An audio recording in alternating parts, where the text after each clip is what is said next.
Hello everyone, welcome back to our channel infinite wisdom Telugu.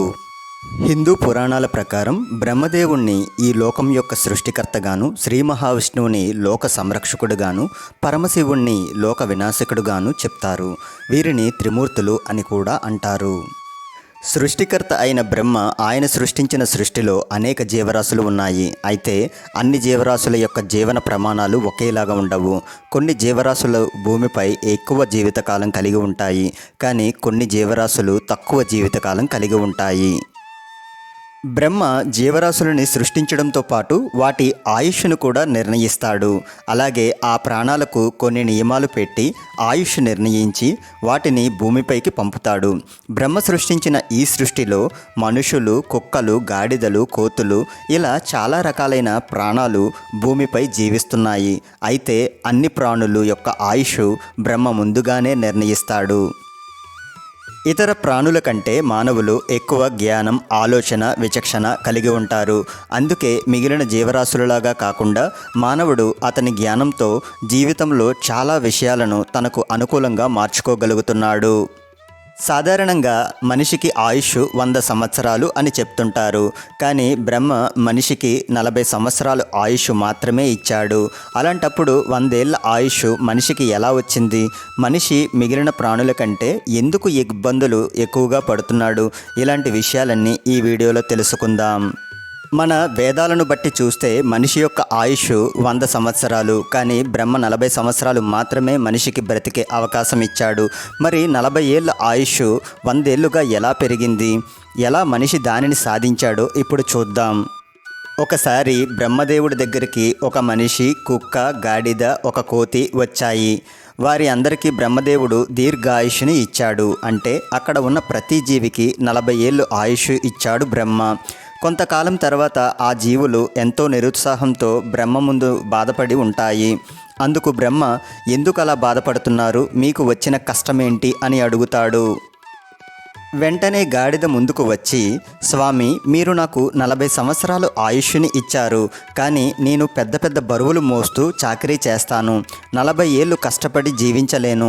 నా మీద దయతో నా ఆయుష్ని 20 ఏళ్ళు తగ్గించండి అని బ్రహ్మని వేడుకుంటుంది. పక్కనే ఉన్న మనిషి బ్రహ్మ ముందుకు వచ్చి, గాడిద వద్దనుకుంటున్న ఆయుష్ నాకు ఇవ్వండి అని అడుగుతాడు.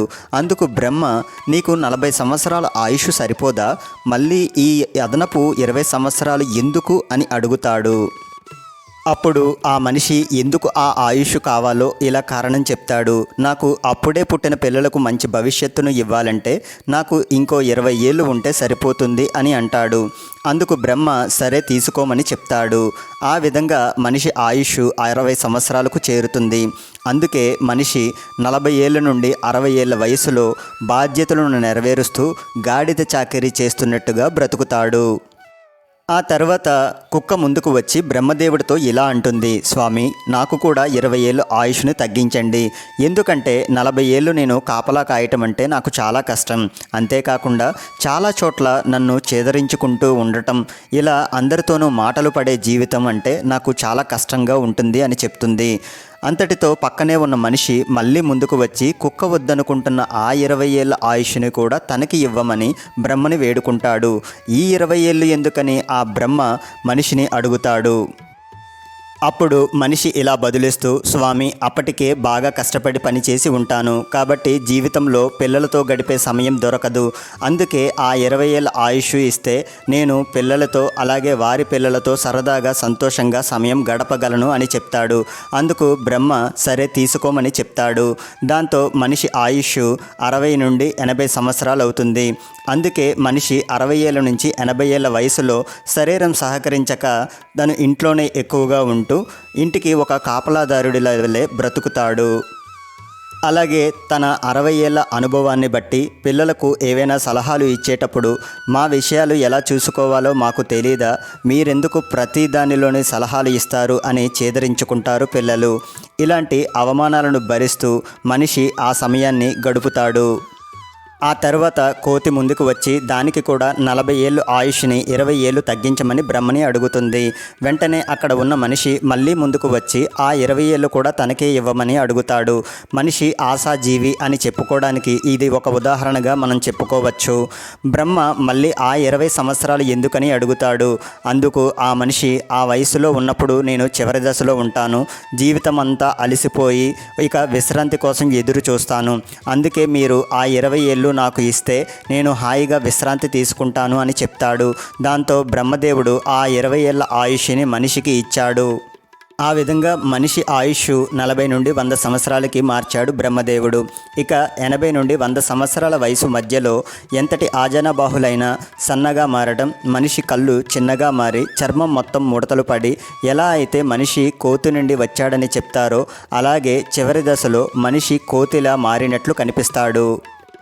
మనది కాని దానిని మనం పొందినట్లయితే కష్టాలు తప్పవు అని చెప్పడానికి ఇది ఒక మంచి ఉదాహరణ.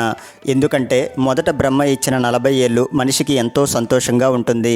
కానీ గాడిద నుండి 20 ఏళ్ళు తీసుకున్నాడు. అందుకే 40 నుంచి 60 ఏళ్ల వయసులో ఒక గాడిదలాగా ఇంటి బాధ్యతను తన నెత్తిపైన వేసుకొని చాకిరీ చేస్తూ క్షణం తీరిక లేకుండా కష్టపడతాడు.